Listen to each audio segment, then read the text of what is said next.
Imported हुकूमत का एक और तोहफा। आटे की कीमत मुल्क की तारीख की नई बुलंद तरीन सतह पर पहुंच गई। कराची और कोयटा में सबसे महंगा आटा। कराची और कोयटा में 20 किलो आटा रिकॉर्ड 240 रुपए पर पहुंच गया। इदारे शुमारियात के मुताबिक दोनों शहरों में आटे का फी किलो 120 रुपए तक कीमत में इजाफा। एक हफ्ते में आटे का 20 किलो का थैला 250 रुपए तक महंगा।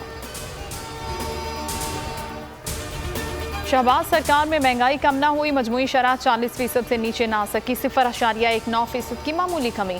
एक हफ्ते में 30 अशिया की कीमतों में इजाफा। चाय की पत्ती, दाल मूंग, दाल माश, अंडे, आटा, चावल सब महंगे। 10 अशिया की कीमतों में कमी और 11 में इस्तेहकाम रहा। इम्पोर्टेड। अगर आपको ये वीडियो पसंद आई है तो लाइक पर क्लिक करें। हुकूमत बगैर किसी सिमत का चल रही है। इम्पोर्टेड हुकूमत ने सिर्फ एक और एनआरओ के लिए अपने मकासद हासिल किए। इमरान खान की ट्वीट में तनकीद। दिखा कौम सवाल कर रही है, मुल्क के खिलाफ साजिश कौन कर रहा है। आज पाकिस्तान को गैर मामूली अफरात ज़र का सामना है। महंगाई से हर शख्स मुतासिर है। PTI के दौर में मुआशी तरक्की की शरह 6% थी। रोजगार के मौके बढ़ गए थे। इम्पोर्टेड सरकार ने कैसे मईशत को तबाही के घाट उतार दिया। शहबाज गिल पर तशद्दुद और जिस्मानी रिमांड। सुप्रीम कोर्ट ने विफाक और तहकीकाती अफसर को नोटिस जारी कर दिया। जस्टिस एजाजुल एहसन ने हुक्म दिया तफ्तीशी अफसर आइंदा समात पर पेश होकर वजाहत करे। समात गैर मुअय्यना मुद्दत के लिए मुलतवी। मुल्क में सैलाब से अमवात का सिलसिला न थम सका। मजीद 22 अफराद जान की बाजी हार गए। तादाद 1500 से जायद। 12,758 अफराद जख्मी। 24 घंटे में सबसे ज्यादा 13 अमवात बलोचिस्तान में। सिंध में 8। खैबर पख्तूनख्वा में 1 शख्स जान से गया। सैलाब सब बहा ले गया। मुतासरीन की नई परेशानी।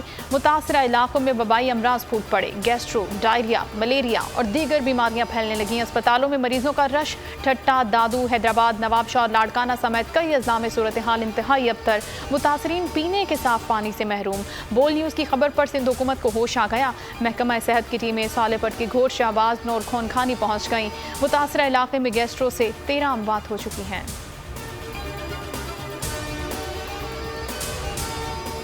सैलाब ने बड़ी तबाही मचाई। शदीद मुश्किलात में हैं, दुनिया हमारी मदद करे। वज़ीर आज़म की समरकंद में आलमी रहनुमाओं से अपील। कहा मौसमियाती तब्दीली का खुमियाजा भुगत रहे हैं। सैलाब से 1400 अफराद जाँ बहक, हज़ारों जख्मी हो गए हैं। मलेरिया, डेंगू और दीगर बीमारियां फैल रही हैं। मजीद कहा अफगानिस्तान को नज़रअंदाज करना बहुत बड़ी गलती होगी। अफगानिस्तान अमन की जमानत है।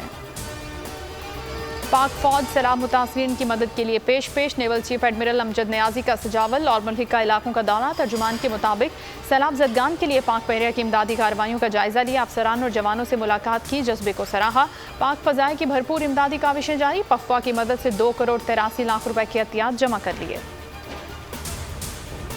सिंध हाई कोर्ट का बड़ा फैसला। बोल की नशरियात फौरी बहाल करने का हुक्म। अदालत ने कहा बोल को पुराने नंबर्स पर बहाल किया जाए। कल जारी होने वाला हुक्म मुअत्तल। बोल की नशरियात इमरान खान का खिताब दिखाने पर बंद की गई। हुकूमती हठधर्मी बरकरार। अदालती हुक्म के बावजूद बोल की नशरियात